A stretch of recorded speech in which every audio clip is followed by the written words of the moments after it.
Imagine stepping into your backyard and instead of waiting 5, 6, or even 8 years for a fruit tree to maybe give you a decent harvest, you're met with compact, waist-high bushes. Neat, manageable, and absolutely loaded with fruit. Not just a scattered apple here and there, not a few peaches hidden high above your reach, but dense clusters, heavy clusters, branches bending under the weight, bowls filling in minutes, plants that take up less space than a patio chair, yet perform like small-scale food production systems. Here's something most gardeners overlook. When you measure productivity per square foot, certain fruiting bushes can outperform traditional fruit trees by a wide margin. They grow faster, they begin producing sooner, they're easier to prune, easier to protect, easier to harvest, and you'll never need a ladder. Let's start with one of the most impressive examples. 1. Blackberries. Blackberries perfectly illustrate this shift in how we think about productivity. They don't need large open spaces or deep root systems like fruit trees. Instead, they direct their growth upward, producing long fruiting canes that can be trained, guided, and controlled. This vertical growth habit is what makes them so efficient. A single row of blackberries trained along a fence or trellis can transform unused edges of your garden into a concentrated strip of food production. Rather than relying on one large canopy for a single harvest, you get dozens, sometimes hundreds, of fruit clusters arranged vertically along a narrow space. The fruit is easy to see, easy to reach, easy to harvest, without waste. Modern thornless varieties have removed one of the biggest challenges associated with blackberries. What used to be a difficult, sometimes painful plant to manage has become practical and efficient. Pruning is straightforward. Harvesting is safe. Instead of battling the plant, you're managing a productive system. The growth cycle of blackberries is also remarkably efficient. Each year, new canes grow and store energy. The following year, those same canes use that stored energy to produce heavy crops of fruit. Once they've completed their cycle, they are removed, making room for the next generation. This creates a predictable rhythm: growth, production, renewal. There's no long waiting period for maturity. No unpredictable cycles tied to stress or frost damage. Just steady, repeatable production. Another advantage is how they ripen over time. Blackberries don't all mature at once, which means harvest becomes part of your routine instead of a single overwhelming task. A few minutes of picking every few days, a bowl on the counter, extra fruit quietly stored away. This steady flow is especially valuable if you're aiming for consistency rather than occasional abundance. 2. Raspberries. Raspberries take this concept of productivity and push it even further. Where some plants focus on long-term, structured output, raspberries excel at rapid expansion and sheer volume. A single cane can already produce well, but raspberries rarely stay limited to one cane. Once established, they send up new shoots from their root system, gradually expanding into a dense fruiting patch. What begins as a small planting can quickly become a highly productive corridor of fruit. This natural spreading habit is one of their greatest strengths. Instead of constantly replanting or expanding manually, the plant does the work for you. Each new cane becomes another fruiting unit, and within a few seasons yields increase significantly without additional effort. Many raspberry varieties also extend the harvest season. Everbearing types produce fruit in multiple waves rather than a single period. You may get an early crop in summer followed by another in autumn. This spreads out both the harvest and the workload, reduces waste, and provides fresh fruit over a longer period. Like blackberries, raspberries grow vertically. When trained along a trellis or fence, they form a narrow wall of fruit, rather than spreading into a wide canopy. This makes them ideal for smaller spaces, where maximizing production per square foot is essential. Maintenance is simple and predictable. After a cane has fruited, it is cut back to ground level. New canes take over. There's no complicated pruning strategy or long-term structural planning required. The plant follows a natural cycle and you simply support it. When you compare a mature raspberry row to a traditional fruit tree, the difference becomes clear. Dozens of fruiting canes packed into a narrow space can easily outperform a single tree that requires far more room and time to establish. Together, blackberries and raspberries highlight an important principle in high-yield gardening. Productivity isn't about size, it's about density, renewal, and accessibility. When fruit is easy to reach, easy to manage, and produced by many smaller units instead of one large structure, harvests become heavier, more consistent, and far less stressful. That's why compact fruiting bushes continue to prove themselves as some of the most efficient and practical choices for any garden focused on long-term productivity. 3. Blueberries. Blueberries are one of the clearest examples of how compact, well-structured plants can quietly outperform traditional fruit trees. At first glance, they may not seem particularly impressive. They remain relatively small, don't dominate the landscape, and don't rely on height to showcase their productivity. Yet year after year, they consistently deliver yields that many larger trees struggle to match. A mature blueberry bush typically reaches a comfortable size, often around chest height, but can still produce a remarkable quantity of fruit. Each branch fills with blossoms, and every blossom has the potential to become a berry. Over time, the plant develops a dense network of fruiting wood, transforming nearly its entire structure into a productive surface. Instead of fruit being limited to the outer edges, berries form throughout the plant, from top to bottom, maximizing output in a compact space. One of the biggest advantages of blueberries is how quickly they begin producing. While fruit trees often spend years developing structure before delivering meaningful harvests, blueberries move into production much earlier. Within just a few seasons, they're already contributing noticeable yields. And because they don't require large root systems or wide spacing, multiple bushes can be planted in the same area where only one tree might fit. Each bush acts as an independent producer, and together they multiply overall output rather than concentrating risk in a single plant. Their manageable size also makes maintenance much simpler. Pruning isn't about controlling height or shaping a canopy, it's about renewal. Removing older wood encourages fresh, productive growth. There's no need for ladders, no complex pruning strategies, and no concern about making the wrong cut. The plant remains fully accessible and easy to manage. Another major benefit is how easy blueberries are to protect. Because the bushes stay compact, covering them with bird netting is quick and practical. You can protect the entire plant effectively, ensuring that the fruit you grow is the fruit you actually harvest. With tall trees, birds often claim the upper canopy long before you even notice. Blueberries also adapt well to different garden designs. They can be planted along fences, used as low edible hedges, or grown in large containers where soil conditions can be carefully controlled. This flexibility allows you to increase production both vertically and horizontally, making use of spaces that might otherwise go unused. Each additional bush adds to the total harvest without increasing complexity. 4. Gooseberries. Gooseberries take a different approach, but they solve the same problem: efficient, reliable food production from another angle. While plants like blackberries maximize vertical space, gooseberries excel at filling underutilized areas. They don't require perfect sunlight or prime garden locations. Instead, they thrive in overlooked spaces, areas where trees struggle and other fruiting plants often perform poorly. Partial shade doesn't limit them. Cooler conditions don't slow them down. In fact, in many climates, these factors actually improve their performance. This adaptability makes them especially valuable as they allow you to convert less productive parts of your garden into reliable sources of food. Although a mature gooseberry bush is relatively small, its productivity can be surprising. When fruiting begins, branches often bend under the weight of berries. The plant transforms into a dense cluster of fruit, and unlike large trees, every single berry remains within easy reach. This accessibility is more important than it might seem. Fruit that's difficult to reach often goes unharvested. Ladders get avoided. Upper branches get ignored. Fallen fruit goes unnoticed. Shrubs eliminate that problem entirely. Everything is visible, everything is reachable, and nothing is wasted. Gooseberries also align well with a low-maintenance growing approach. They don't require complicated pruning techniques or structural shaping. Simply removing older wood, allowing light into the plant, and letting new growth take over is usually enough. The plant handles the rest. Because they are self-fertile and tolerant of cold conditions, gooseberries produce with a level of reliability that many fruit trees cannot match. Late frosts that damage blossoms on crops like peaches or apricots often have little effect on them.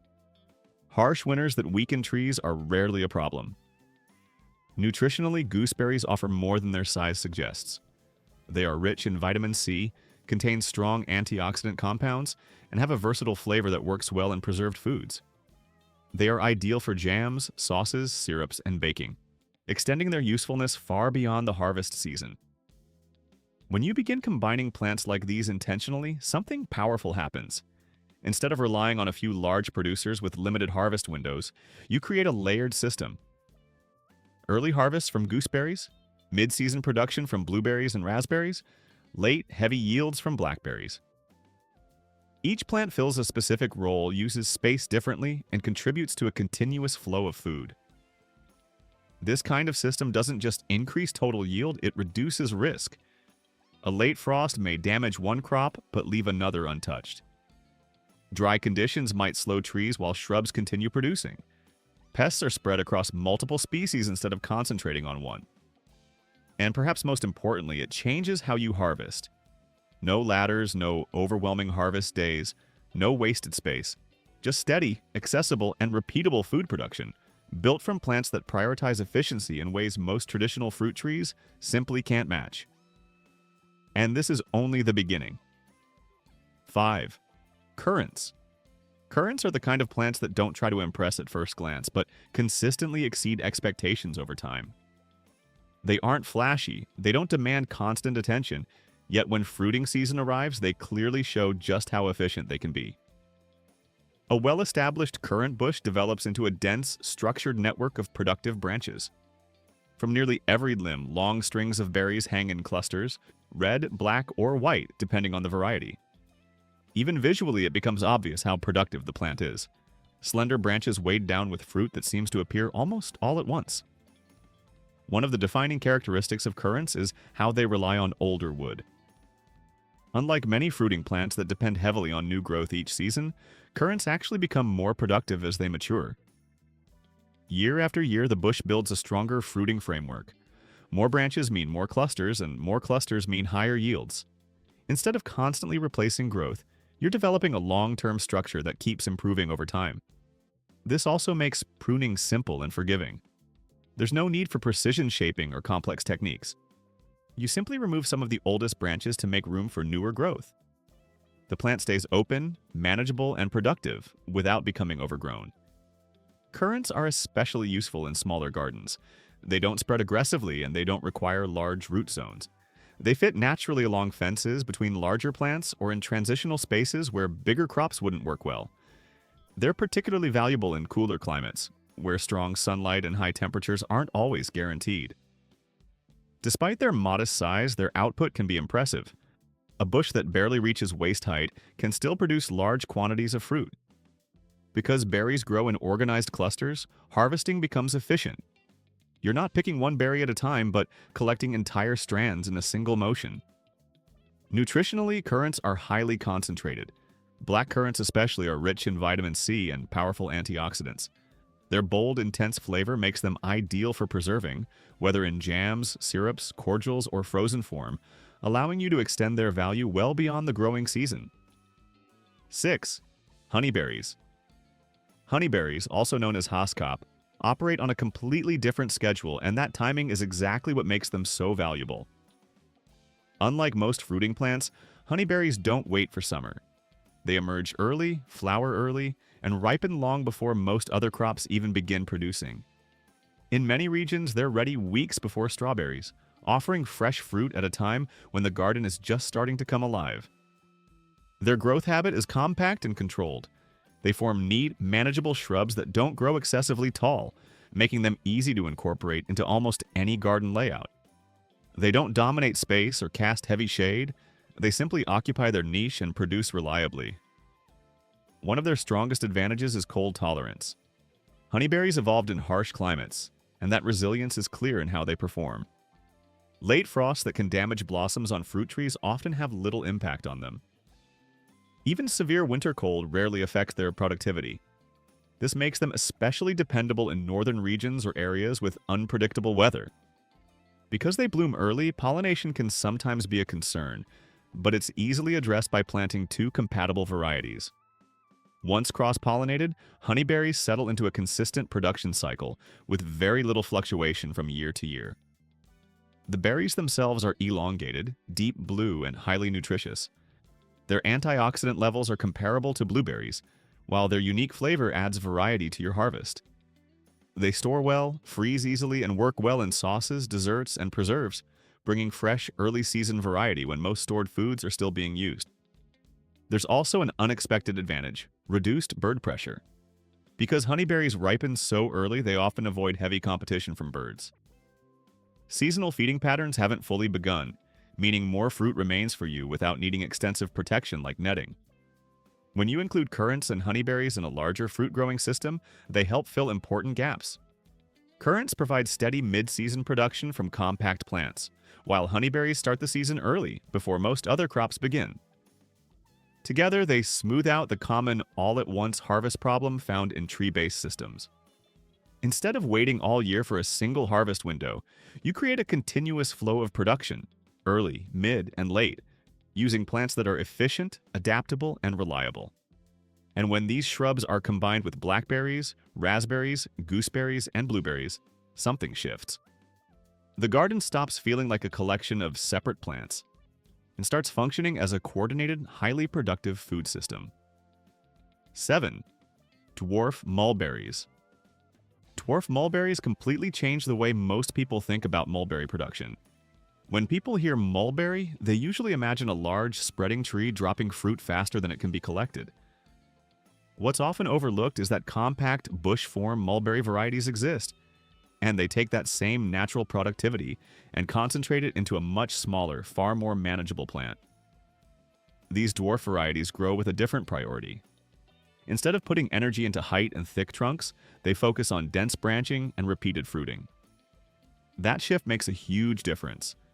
While many fruit trees take years to mature and then produce within a short harvest window, mulberries extend their production over several weeks. Fruit ripens gradually, not all at once, turning harvesting into a steady routine rather than a race against spoilage. One of their most practical advantages is how clearly they signal ripeness. When the berries are ready, they release easily. A gentle shake, a light touch, or even placing a sheet beneath the plant can result in a surprisingly large harvest with minimal effort. There's no need to pull fruit off branches or guess when it's ready. The plant does much of the work for you. Their fast growth also adds to their value. Dwarf mulberries establish quickly and often show strong development within just a few seasons. They tolerate heat that can stress other fruiting plants and, once established, handle dry conditions with impressive resilience. This makes them especially useful in climates where summer extremes challenge traditional fruit trees. Despite their compact form, their productivity can be remarkable. Sweet, dark berries continue to accumulate day after day, providing enough for fresh eating, drying, freezing, or cooking. A single well-maintained plant can supply a household with fruit in multiple forms, all without complicated pruning systems or constant maintenance. 8. Elderberries. Elderberries take that same concept of productivity and apply it in a slightly different way. Where mulberries focus on sweetness and easy harvesting, elderberries offer structure, resilience, and long-term reliability. Elderberry shrubs grow vigorously, establishing quickly and producing multiple stems that fill space with lush growth. They adapt well to a wide range of soil conditions and don't require perfect drainage or highly fertile soil to perform well. In many cases, once established, they thrive in conditions where other plants would struggle. When fruiting begins, elderberries stand out. Large, heavy clusters form at the tips of branches, each packed with small, dark berries rich in beneficial compounds. These are not just casual snack fruits. They are highly valued for their functional and traditional uses, especially in preparations like syrups and extracts. A mature elderberry bush can produce substantial harvests year after year. Unlike tall orchard trees, it can be kept at a comfortable height, making harvesting simple and accessible. Pruning is straightforward. Remove older stems, encourage new growth, and the plant responds with even stronger production the following season. This natural renewal cycle keeps yields high without requiring ladders or specialized tools. Elderberries also benefit from thoughtful planting. While a single plant can survive on its own, planting multiple compatible varieties improves pollination and increases yield. With this simple adjustment, you create a highly resilient, long-term food source that becomes more productive over time. When you look at dwarf mulberries and elderberries together, they highlight a broader principle in productive gardening. Traditional trees may look impressive, but they come with trade-offs. They take years before producing meaningful harvests. They occupy large amounts of space. They require careful pruning, pest management at height, and constant attention to environmental stress. Small fruiting bushes follow a different model. They grow faster. They begin producing earlier. They fit into spaces trees can't use. They are easier to monitor, maintain, and harvest fully. They allow you to grow multiple species instead of relying on just one. And that diversity is more than convenience, it's resilience. By planting several bushes instead of a single large tree, you spread risk across different species, seasons, and growth patterns. A late frost might damage one crop, but leave others untouched. A pest issue may affect one plant while the rest continue producing. This is how smaller gardens can quietly outperform large orchards, not through size, but through efficiency. Not through dramatic yields, but through consistency. Not through waiting years, but through steady, repeatable harvests. When you step back and look at the entire system, early fruit, mid-season abundance, late harvests, vertical growers, shade-tolerant plants, and heat-resistant species, it becomes clear that maximizing food production isn't about growing bigger plants. It's about growing smarter. Start small, add a few bushes, learn how they grow and produce, let them demonstrate their value, then expand gradually, building a system that provides consistent food without demanding excessive effort. Before long, you'll find yourself harvesting large amounts of fruit, without ladders, without wasted space, and without relying on a single vulnerable crop. That's the quiet strength of small fruiting bushes.